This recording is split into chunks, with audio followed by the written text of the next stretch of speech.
Madame de La Gontrie. Merci, Monsieur le Président. L'examen de cette motion d'irrecevabilité se place à un moment singulier pour la vie de notre Assemblée et pour la vie de notre pays. Pour la vie de notre Assemblée parce que nous sommes en pleine réflexion sur la réforme constitutionnelle et je salue, Monsieur le Président, votre volonté de présider cette séance sur un texte très important et regrette avec les collègues de mon groupe que le ministre en charge de ce projet ne soit pas présent alors que de très nombreux sénateurs sont présents, preuve s'il en est que le Sénat est vraiment une institution indispensable à la vie démocratique.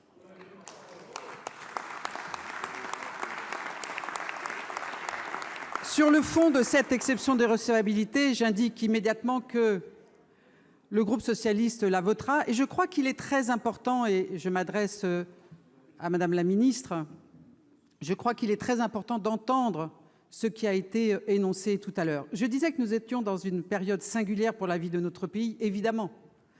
Nous avons vécu la tragédie de l'Aquarius avec les prises de position un petit peu improbables, voire absentes, du gouvernement, les attitudes du président des États-Unis et les images terrifiantes qui nous parviennent d'outre-Atlantique de ces enfants enfermés. Et pourtant, nous savons que la Constitution, et je reviens à notre réforme constitutionnelle, protège, ainsi que les conventions internationales, Madame la ministre.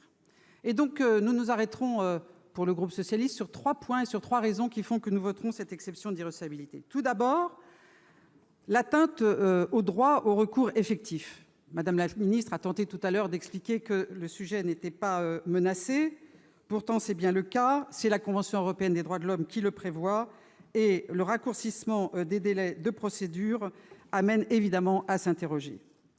En deuxième lieu, la durée de rétention.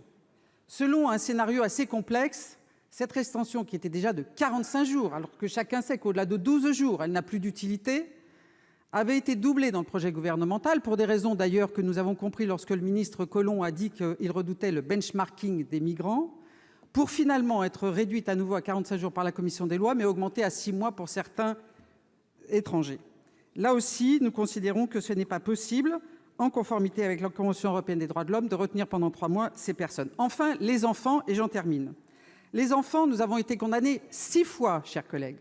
6 fois, la Cour européenne des droits de l'homme a condamné la France pour non-respect de la Convention européenne des droits de l'homme depuis 2012.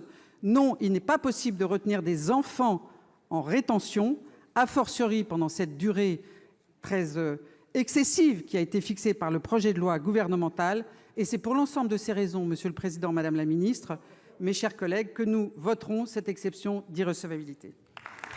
Merci.